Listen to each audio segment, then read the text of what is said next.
Hello friends, IAS PCS study में आपका स्वागत है। और हम लोग आज घटना चक्र की जो मॉडर्न हिस्ट्री की सीरीज चल रही है उसमें हम लोग चैप्टर नंबर 2 पढ़ने वाले हैं। इसके पहले वाले चैप्टर में हमने बहुत सारे कंटेंट्स को स्पेक्ट्रम और घटना चक्र से पढ़ लिया था। और ये एंसेंट हिस्ट्री के बाद मॉडर्न हिस्ट्री की सीरीज है। इसमें आपको पूरे घटना चक्र और स्पेक्ट्रम के कंपाइलेशन को पढ़ाया जाएगा विथ फैक्ट्स, डेटा और अन्य चीज़ें जो वैल्यू एडिशन है। जैसे वैल्यू एडिशन में क्या हम कर रहे हैं आप ये देखिए। ये घटना चक्र के नोट्स हो गए। इसके बाद जो है ये वैल्यू एडिशन के लिए कुछ कंटेंट जो उसमें नहीं दिया हुआ था, कुछ यहाँ दिया हुआ है, वो हो गया। इसके बाद देखिए ये आपका फ्लो चार्ट है। ये फ्लो चार्ट जो है मेंस में भी आप यूज कर सकते हैं और प्री के लिए तो इम्पॉर्टेंट है ही वो। इसके साथ साथ मैपिंग बहुत ज़रूरी है, तो मैपिंग के साथ हम लोग इसको पढ़ाएंगे। ठीक है, तो चलिए आज ये रिवीजन सीरीज है। आरओ की वैकेंसीज आने वाली हैं, एपीएस की भी वैकेंसीज आने वाली हैं और इसी के साथ साथ जो है बीपीएससी की वैकेंसीज आई हुई हैं। यूपी पीसीएस 2024 के लिए अभी से प्री की तैयारी चालू हो जानी चाहिए, क्योंकि प्री बहुत कठिन होता जा रहा है। इसीलिए ये रिवीजन सीरीज हम करा रहे हैं। घटना चक्र के हैंड रिटन नोट्स हैं विथ वैल्यू एडिशन है। तो चलिए शुरू करते हैं इस कंटेंट को। इस कंटेंट को आप जो है हमारे Telegram channel study for IAS PCS से आप प्राप्त कर सकते हैं। स्टडी फॉर आईएएस पीसीएस से, स्टडी फॉर आईएएस डिस्क्रिप्शन में इसका लिंक है, आप इसको डाउनलोड कर लीजिएगा वहाँ से ज्वाइन करके। चलिए शुरू करते हैं। ब्रिटिश शासन का भारतीय अर्थव्यवस्था पर प्रभाव। जो ब्रिटिश शासन है उसके दौरान भारत में जो धनिक वर्ग था, यानी जो पैसे वाला वर्ग था, उसका भू संपत्ति में निवेश करता था। ठीक है, भू संपत्ति में, यानी भूमि वाली संपत्ति जो थी भू संपत्ति में। इसी कारण से उस वक्त जो है कोई स्वतंत्र उद्योग का उस वक्त विकास नहीं हुआ।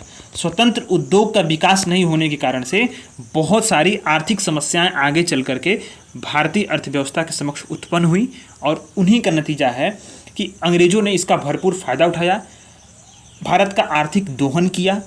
ड्रेन ऑफ वेल्थ थियोरी जो दादा भाई नौरोजी से लेकर के अन्य लोगों ने दिया, वो सारी चीज़ें बाद में देखने को मिली कि कैसे भारत से जो है अर्थव्यवस्था का जो आउटफ्लो है, यानी मनी आउटफ्लो किस प्रकार से हुआ, रिसोर्सेज का आउटफ्लो हुआ, ये देखने को मिला था। अच्छा, ये आप जो है ये नोट्स को आप किस तरह से यूटिलाइज करना है मैं आपको बताता हूँ। एक बार आप घटना चक्र को पढ़िए और नोट्स मत बनाइए। ये नोट्स आप पढ़ सकते हैं इसी से रिवीजन सीरीज। ठीक है, ये रिवीजन सीरीज है। अच्छा, आप देखिएगा कि अब देखिए होम चार्जेस क्या है। इंग्लैंड स्थित भारत सचिव जो है सेक्रेटरी ऑफ स्टेट का भारत सरकार की ओर से किया गया था होम चार्जेस था। ये भारत के बाहर, मतलब ये इसलिए मैंने इसको रख दिया क्योंकि ये क्वेश्चन पूछा हुआ था और उसमें स्टेटमेंट दिया गया था। तो स्टेटमेंट में जो है ये स्टेटमेंट गलत था। इसलिए आप देखिए कि भारत के बाहर युद्धों को लड़ने में अंग्रेजों द्वारा किया गया खर्च इसमें शामिल नहीं था होम चार्जेस में। इसमें क्या था कि भारत स्थित एक सेक्रेटरी ऑफ स्टेट यानी भारत सचिव का भारत सरकार की ओर से किया गया व्यय था। ठीक है, तो ये व्यय था उसका, यानी जो भारत सचिव को जो व्यय किया जाएगा वही होगा होम चार्जेस, ना कि भारत के बाहर युद्धों को लड़ने में अंग्रेजों द्वारा खर्च किया जाना। ठीक है, इम्पीरियल प्रेफरेंस क्या था। भारत में ब्रिटिश आयातों पर विशेष रियायतें थीं। भारत में जो ब्रिटिश की तरफ से जो आयात किए जा रहे थे, ब्रिटेन से जो चीज़ें आ रही थी उस पर रियायतें दी जा रही थी, छूट दी जा रही थी, उसी को इम्पीरियल प्रेफरेंस बोलते हैं। ठीक है, आज इसको ध्यान दीजिएगा कि भारत में उद्योगों का स्वतंत्र विकास नहीं हुआ था। कारण क्या था, धनिक वर्ग जो है भू संपत्ति में निवेश करता था। मैं बताया आपको, भू संपत्ति में निवेश के कारण कोई स्वतंत्र उद्योग का विकास नहीं हुआ। श्रमिक वर्ग को अनेक कठिनाइयों का सामना करना पड़ा। इसी कारण से देखिए मजदूरों को बाहर ले जाया गया और जो है एक लेबर स्टेट के तौर पे अब ये डेवलप हो गया था। बहुत सारी राज्य जो है जूझ रहे थे उस वक्त क्राइसिस से। ठीक है, भूखमरी, अकाल और तमाम जैसी समस्याएं उस वक्त भी विद्यमान थी। रैयतवाड़ी जो है, अब ये मैंने इसको शॉर्ट में लिखा हुआ है, बाकी नीचे मैं एक्सप्लेन करने वाला हूँ। रैयतवाड़ी जो है मुनरो और रीड, ठीक है, इनके द्वारा चालू किया गया था। ठीक है, और इसके बाद है इसमें क्या क्या है सारी चीज़ें हम देखेंगे। महालवाड़ी है, ठीक है, ग्राम समाज भूमि का स्वामी होता है। ठीक है, यूपी, एमपी और पंजाब में लागू हुआ था। ठीक है, रैयतवाड़ी जो है मुनरो रीड द्वारा तमिलनाडु 12 महल में पहली बार लाया गया। मद्रास, पूर्वी बंगाल, असम, कुर्ग में कर्नाटक में लाया गया। बम्बई के कुछ हिस्से थे। ठीक है, ये क्या था, 51% क्षेत्रफल था इसका, मैंने इसने कवर किया हुआ था। कृषक जो था भूस्वामित्व था और लगान की दर ऊंची थी और कठोरता से इसकी वसूली होती थी। ऐसे आपको नोट्स को पढ़ना है, चूँकि शॉर्ट में लिखा गया है कि डिवीजन बार बार हो सके। ठीक है, नोट्स इसी तरह बनते हैं। अच्छा, इसके बाद जो है 1793 में अस्थाई बंदोबस्त आया। इसको इस्तेमारी, जागीरदारी और मालगुजारी बोलते हैं। लॉर्ड कॉर्नवालिस ने लाया था। ठीक है, इसके बाद जो है ये कहाँ था, ये आपका बंगाल, बिहार, उड़ीसा, पूर्वी यूपी की तरफ जो है इसको लाया गया था। 1/11 भाग जमींदार की और 10/11 भाग कंपनी को जाता था इसका आय का। ठीक है, और इसका जो है सबसे बड़ी चीज़ ये थी कि इसके अंदर जो है पूरे भारत के क्षेत्रफल का लगभग 19% जो है, यहाँ पे लिखा है 19% जो है इसके अंदर शामिल था। दादा भाई नौरोजी की जो बुक्स हैं, वो दादा भाई नौरोजी की जो बुक्स है, डीवीएन लिखा है, दादा भाई नौरोजी की बुक्स हैं वो England, debt to India, poverty and British rule, the wants and means of India and on the commons of India. ठीक है, तो ये आपको बुक्स को याद कर लेना। मैच द कॉलम में पूछ देगा, आर के एग्जाम्स में डायरेक्टली पूछ देगा, यूपीपीसीएस में statement column, match the column या फिर अन्य तरीके से क्वेश्चन को घुमा देगा, ऑप्शंस में घुमा देगा, इसलिए आपको याद रखना है। 1896 में कलकत्ता सेशन में कांग्रेस ने क्या एक्सेप्ट किया? बहिर्गमन सिद्धांत, यानी कि ड्रेन ऑफ वेल्थ थियरी थी। ठीक है, sir Syed Ahmad Khan do not believe economic theory, इन्होंने इकोनॉमिक ट्रेन थ्योरी में बिलीव नहीं किया था, बोला था कि अंग्रेजों को भारतों के हित में है, अंग्रेज जो है भारत के हित में कार्य कर रहे हैं। ठीक है, लंदन इंडिया सोसाइटी का गठन का हुआ 1865 में हुआ था दादा भाई नौरोजी और WC बनर्जी के द्वारा।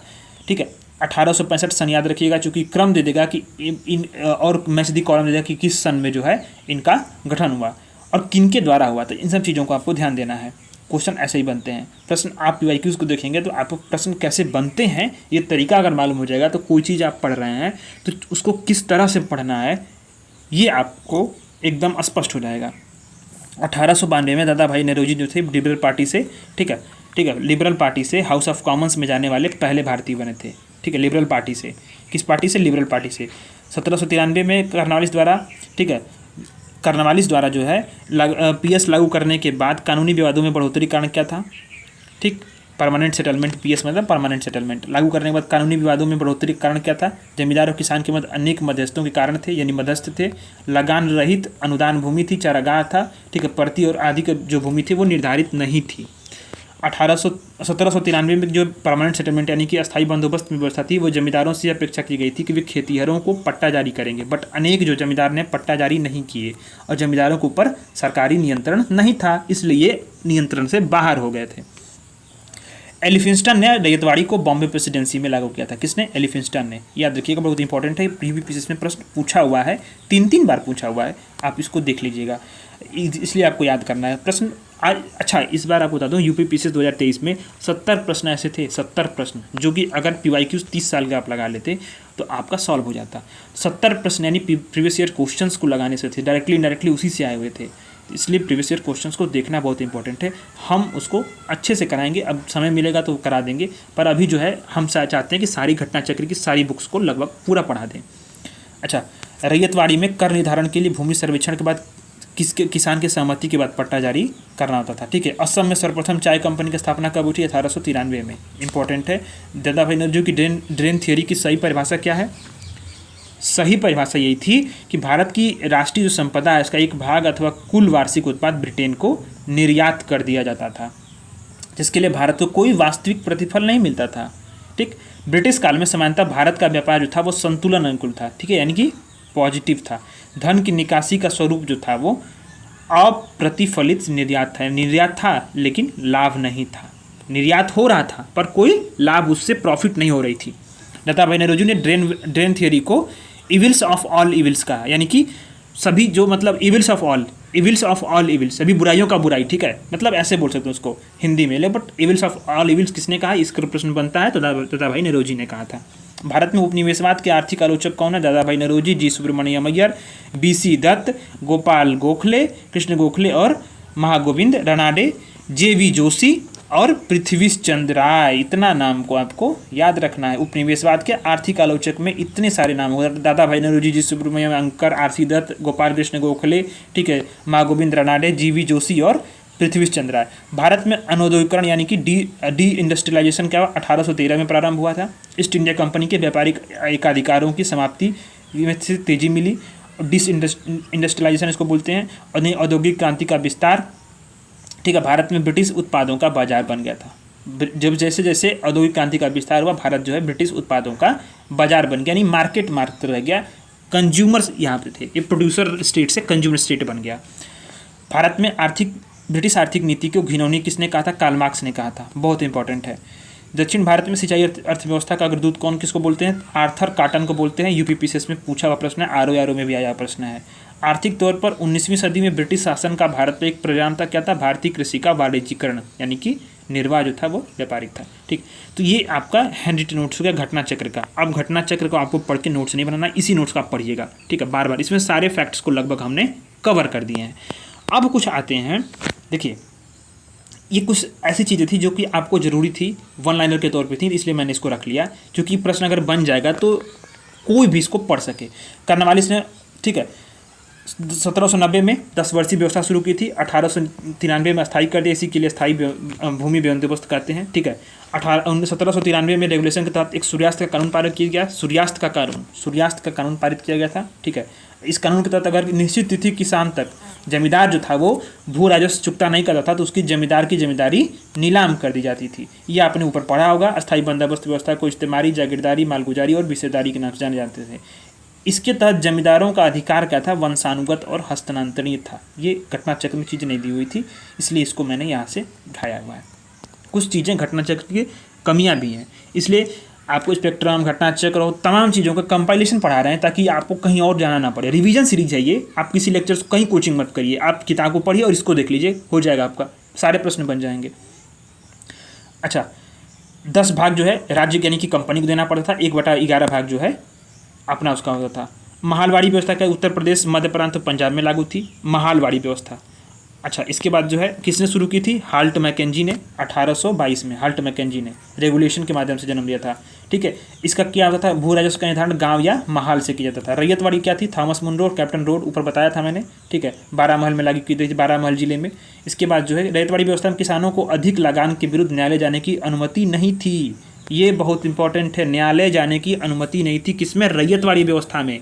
और इस व्यवस्था में रैयतों को भूमि का स्वामी माना गया, जिसमें इसमें ब्रिटिश भारत के कुल 19% भूभाग पर अस्थायी बंदोबस्त जो है वो था, और 30% भूभाग पर महालवाड़ी और 51% भूभाग पर रैयतवाड़ी व्यवस्था थी। अच्छा, इसके बाद जो है पॉवर्टी एंड ब्रिटिश रूल, ऊपर हमने देखा है। ताराशंकर बंदोपाध्याय का उपन्यास गढ़देवता में जजमानी प्रथा का वर्णन है, किसके, ताराशंकर बंदोपाध्याय के उपन्यास गढ़देवता में। अच्छा, कवास जी नाना भाई ने 1854 ईस्वी में प्रथम सूती मिल की स्थापना कहाँ की थी, बम्बई में की थी। बंगाल के रिसरा में जूट मिल की स्थापना 1855 में जॉर्ज आकलैंड द्वारा की गई थी। 1905 में भारतीय रेलवे बोर्ड की स्थापना की गई, आज भी भारतीय रेलवे बोर्ड है। ठीक है, 1907 में जमशेदजी टाटा ने Tata iron and steel company की स्थापना की थी, जो टाटा कंपनी है। और जल विद्युत की शुरुआत 1898 में दार्जिलिंग शहर को रोशनी प्रदान करने के लिए की गई थी, यानी कि हाइड्रो इलेक्ट्रिसिटी जो है। 1916 में राजस्थान के बूंदी में पोर्टलैंड सीमेंट का उत्पादन शुरू हुआ, और 1854 में कलकत्ता से रानीगंज के बीच दूसरी रेलवे लाइन स्थापित की गई थी, पहली के बाद दूसरी। अच्छा, बड़ा इंपॉर्टेंट है ये सब चीज़ें, चूँकि ये एक्स्ट्रा था तो मैंने इसको ऐड किया हुआ था ताकि आपको कहीं और भटकना ना पड़े, किसी कोचिंग के पीछे ना भागना पड़े, पैसे न खर्च हो। ये रिवीजन सीरीज है, आप पढ़ सकते हैं, ये आपके लिए है। एकवर्ष समिति के सुझाव पर 1925 में रेलवे बजट को आम बजट से अलग कर दिया गया था। किसकी समिति पर, एकवर्ष समिति के सुझाव पर। नाम याद रखिएगा, बड़ा इंपॉर्टेंट है, एकवर्ष समिति। एकवर्ष समिति के सुझाव पर रेलवे बजट को आम बजट से अलग कर दिया गया था। अच्छा, इसके बाद जो है आप इसको देखिए कि 1950 में भारतीय रेलवे का राष्ट्रीयकरण हुआ। कब हुआ, 1950 में। 2017 से भारतीय रेल को पुनः आम बजट में शामिल कर लिया गया। अब ये देखते हैं फ्लो चार्ट। ये फ्लो चार्ट आप जो है फ्लो चार्ट आप इसको चाहें तो मेंस का जब आंसर राइटिंग करेंगे तो भी यूज करेंगे, और नहीं कर रहे हैं मेंस मान लीजिए नहीं अभी लिखना है तो अभी आप प्री के लिए समझिए। अस्थाई, इतना अच्छा कंटेंट था इसलिए मैंने इसको उठाया। अस्थाई बंदोबस्त, रैयतवाड़ी और महालवाड़ी, ये ऊपर दिया हुआ कर्नवालिस 1793 में शुरू किया। रैयतवाड़ी को थॉमस मुनरो और कर्नल रीड ने शुरू किया 1820 में, और महालवाड़ी को हॉल्ट मैकेंजी और मार्टिन वर्ड ने 1822 में शुरू किया। यानी अगर प्रश्न पूछेगा क्रम तो सबसे पहले इन क्रमों को याद रखना, इसी तरह से क्रम को याद रखना है, बढ़ते से घटते, घटते से बढ़ते। पहले कौन आया, पहले अस्थाई बंदोबस्त, दूसरी बार रैयतवाड़ी, तीसरी बार महालवाड़ी। इसीलिए क्योंकि प्रश्न पूछता है क्रम में, यूपीपीसीएस में प्रश्न पूछता है तो आपको हर तरीके से तैयार रखना है। अच्छा, इसके बाद इसका क्षेत्र कहाँ था, अस्थाई बंदोबस्त का जो क्षेत्र कहाँ था, बंगाल, बिहार, उत्तर प्रदेश के बनारस और उत्तरी कर्नाटक तक। ठीक है, ये आप अस्थाई बंदोबस्त। अब यहाँ पे मैप मैंने अटैच किया हुआ है, ये देखिए, यही होता है मैप का अटैच। पढ़ाई ऐसे ही होती है कि कंप्रहेंसिव रूप में पढ़ें। देखिए, परमानेंट सेटलमेंट जो है यानी रेड वाला चीज़ है, तो रेड वाली क्या है, आप देखिए रेड बंगाल और बिहार की भूमि है, ये आपका परमानेंट सेटलमेंट हो गया। बंगाल बिहार उड़ीसा, यही आपका परमानेंट सेटलमेंट हो गया। उस वक्त बंगाल बिहार उड़ीसा जो थे वो आपका एक ही राज्य थे, ठीक है, बाद में अलग अलग हुए। ये आपका परमानेंट सिस्टम हो गया, ठीक। यहाँ आपका परमानेंट सिस्टम को आपको एकदम ध्यान से घोट जाइए, क्योंकि क्वेश्चन गलत ना हो। मैप में भी पूछ दे तो क्वेश्चन गलत ना हो। मैपिंग का क्वेश्चन पूछता है, कॉन्सेप्ट वाली राज्यों से पूछ देगा, तो आप मैप देखे रहेंगे तो प्रश्न गलत नहीं करेंगे, ठीक है। तो इसके बाद जो है रैयतवाड़ी, रैयतवाड़ी कहाँ पे है? बम्बई, मद्रास और असम है। बम्बई, मद्रास और असम रैयतवाड़ी। अच्छा, रैयतवाड़ी इसमें देखिए, इसमें आप मैप में देखिए तो देखिए ये आपका रैयतवाड़ी हो गया। आपका जो जो जो ब्लू कलर का होगा, ठीक है, ब्लू कलर का, ये महाराष्ट्र हो गया, आपका तमिलनाडु, ठीक है, ये आपका रैयतवाड़ी हो गया, ठीक। रैयतवाड़ी, रैयतवाड़ी सिस्टम में देखिए यहाँ पे था, और ये कुछ जो है मुंबई और मद्रास में ये आपका रैयतवाड़ी दिखा रहा है, ठीक, रैयतवाड़ी सिस्टम। इसके बाद जो है आप इनका देखिए इसमें, और इसमें क्या उत्तर प्रदेश, महालवाड़ी में उत्तर प्रदेश, मध्य प्रांत और पंजाब। महालवाड़ी में, महालवाड़ी आपका येलो वाला सिस्टम है, येलो वाला जो जितना स्टेट है, पंजाब हो गया, कुछ उत्तर प्रदेश के हो गया, ठीक है, और ये परमानेंट सेटलमेंट है, कुछ उत्तर प्रदेश के पूर्वी जिले थे, ठीक है, और ये मध्य प्रदेश का क्षेत्र हो गया। ये आपका महालवाड़ी में हो गया, ठीक है, महालवाड़ी सिस्टम में। तो मैप को देख लेना है, मैप देख लेंगे तो आपका कॉन्सेप्ट क्लियर रहेगा। अच्छा, अब इसमें देखिए अस्थायी बंदोबस्त में क्या था? समस्त अंग्रेजी भूमि का 19% जो था अस्थायी बंदोबस्त था। रैयतवाड़ी में 51% था और महालवाड़ी में 30% था। अब इसमें देना है कि तीनों के लिए क्या चीज़ें थी, तीनों के लिए, तीनों में क्या डिफरेंस थे। भूमि अधिग्रहण सदैव के लिए किसको था? जमींदारों को था। यहाँ कौन था? भूमि का मालिक किसान था। और यहाँ कौन था? भूमि पर गांव का अधिकार था। फैक्ट और इसके जो इन दोनों के बीच में, तीनों के बीच में डिफरेंसेस, उसको एकदम रट जाना है। इसमें जमींदार थे, इसमें मालिक किसान था, और इसमें गांव का अधिकार था, सामूहिक थे। ब्रिटिश सरकार को इसमें क्या था कि राजस्व देने के लिए जिम्मेदारी किसकी थी? जमींदार को थी, जिम्मेदारी जो थी इसकी, जमींदार इसको देता था राजस्व। जहाँ किसान मालिक था वहाँ क्या था? उसकी जिम्मेदारी किसान की थी। अच्छा, जहाँ जो है गांव का अधिकार था वहाँ का राजस्व देने की समझ जिम्मेदारी किसकी थी? गांव के मुखिया की थी। किसकी थी? गांव के मुखिया की। अच्छा, इसके बाद जो है कर की दर यहाँ पे किसने थी? कर की दर जो थी वो 60% तक यहाँ थी, और यहाँ पे 33 से 55% थी।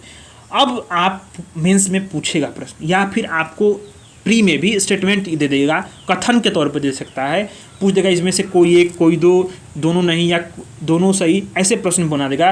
या फिर ओनली वन, इस तरह से यूपीएससी में प्रश्न आया, only 1 pair, only 2 pair, only 3 pair, only 4 pair, वैसे प्रश्न बन सकता है। तो प्रभाव आपको देख लेना है, मेंस में भी काम करेगा। पारंपरिक अर्थ, इसका प्रभाव इन तीनों व्यवस्थाओं का क्या हुआ कि पारंपरिक जो अर्थव्यवस्थाएं थी उसका विघटन हो गया। जो किसानों की जो आर्थिक स्थिति थी वो और दयनीय हो गई और दरिद्रता की तरफ चले गए। पुराने जमींदारों की तबाही हुई थी और नए जमींदारों का उदय हुआ था। इस वक्त जो पुराने जमींदार थे उन जो तबाह हो चुके थे, और कृषि का वाणिज्यीकरण यहीं से शुरू हुआ। जैसे कि कृषि का वाणिज्यीकरण मतलब ये होता है कि सिर्फ उन्हीं फसलों को उगाया जाना जिससे जो है हमें अच्छे दाम मिल सके और अच्छी चीज़ें। तो ये उसमें ये हुआ कि उसमें भी कृषि के उन चीज़ों पर उगाई, जैसे नील की खेती हुई, ठीक है, अफीम की खेती हुई, जिससे जो है जो पारंपरिक कृषि व्यवस्था थी वो नष्ट हो गई। जो भूखमरी की स्थिति थी, अकाल की स्थिति थी, वो पैदा हुई थी। और आर्थिक रूप से जो किसान की कृषि पर ही जो निर्भर था वो जो है उसके सामने बहुत सारी चुनौतियां सामने आई थी। तो ये इतने सारे आपका प्रभाव हो गए थे। तो ब्रिटिश शासन का भारतीय अर्थव्यवस्था पे ये सारे प्रभाव पड़े। हमने इस कंटेंट को आपको फैक्ट भी पढ़ाया, इसमें आपको मेंस के लिए कंटेंट भी मिल गया, मैपिंग भी मिल गई है। इतने छोटे से कंटेंट को अगर आपको पसंद आया हो तो ज़रूर लाइक सब्सक्राइब करिएगा, चैनल को सपोर्ट करिए। और आपको वादा करते हैं पूरा घटना चक्र हमने एंशिएंट हिस्ट्री कंप्लीट करा दिया है, मॉडर्न हिस्ट्री करा रहे हैं। इसी तरह से मेडाइवल, फिर पॉलिटी, फिर बाद ज्योग्राफी पूरी पढ़ाएंगे, फिर इसके बाद इकोनॉमिक्स भी पढ़ाने वाले हैं। सारी यूपी मतलब सभी चीज़ों को डेली एक एक वीडियो डालते आते हैं। आप पढ़ते जाइए, रिवीजन करते जाइए, रिवीजन सीरीज़ है। अब मैं ये नहीं कर रहा हूँ इसी सिलेक्शन होगा, पर आपका इससे बहुत ज़्यादा हेल्प हो जाएगा। बाद में नोट्स नहीं बनाने हैं, नोट्स इसी को आप टेलीग्राम से डाउनलोड कर लीजिए और बाद में एग्ज़ाम के समय इसको आप रिवीजन करते रहिएगा। धन्यवाद।